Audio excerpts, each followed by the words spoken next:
o que é importante discutir é o que está sendo discutido, né? A gente tem que ficar dando um destaque para aquilo que está sendo mais pautado, polemizado, polarizado também, né? Para usar a expressão. Semana passada eu me deparei com uma matéria muito interessante da Folha de São Paulo sobre esse grande evento eclesiástico, né? A manchete dizia o seguinte: a Amazônia é um problema mundial, diz Papa Francisco. Então, batendo o olho, poderia parecer, né, que o Papa corrobora a visão globalista, progressista, sustentada por lideranças europeias, né, como é o caso do presidente francês Macron, de internacionalização da Amazônia. Por isso que, assim, em tempos de jornalismo militante, é sempre fundamental ler a matéria completa, né, que diz o seguinte: o relator dessa Assembleia Episcopal, que é o cardeal brasileiro Cláudio Umes, ele declarou que a soberania do Brasil não está em discussão.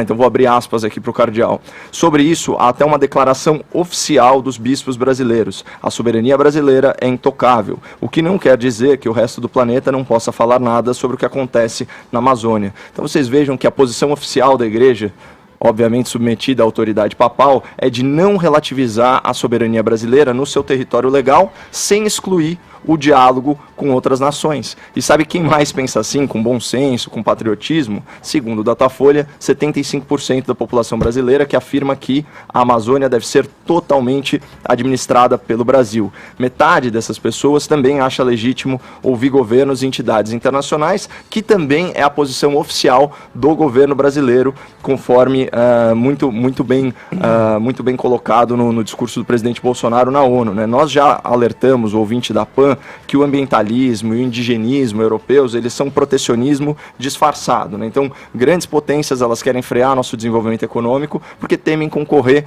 com o nosso agronegócio, que nada tem a ver com esse método arcaico de queimadas para limpeza de solo, né? Por isso que entidades internacionais globalistas, elas sempre atuam pela criação de barreiras legais e pela imposição de sanções internacionais contra o nosso comércio. Além disso, uma Amazônia internacionalizada, fragmentada, facilitaria muito a exploração daquele subsolo por potências estrangeiras, né? Um subsolo riquíssimo em minerais, né? Então é isso que está por trás do ambientalismo alarmista e do bom mocismo indigenista do Macron. E para encerrar, né, de vez com essa narrativa sensacionalista, vale citar o próprio Papa, né, que ele falou sobre o perigo de novas formas de colonialismo na região amazônica, fazendo aí uma referência indireta às pretensões econômicas das grandes potências no nosso território soberano. Olha o que alertou o pontífice, abre aspas: Deus nos preserve da ganância dos novos colonialismos. Amém.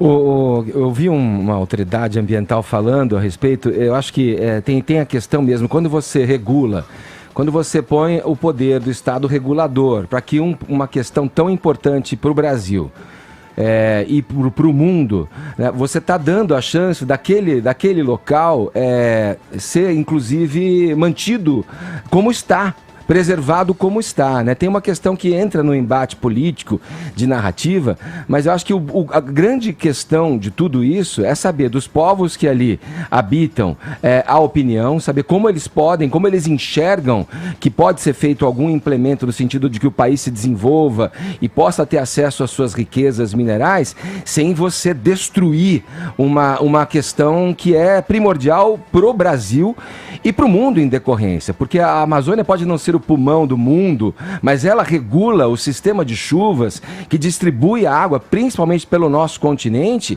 e isso vai refletindo no clima também do planeta Terra.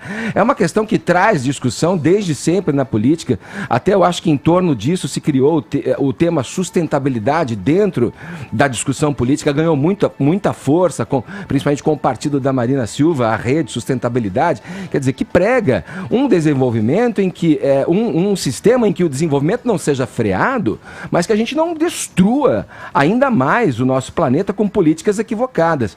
É uma boa discussão para se ter.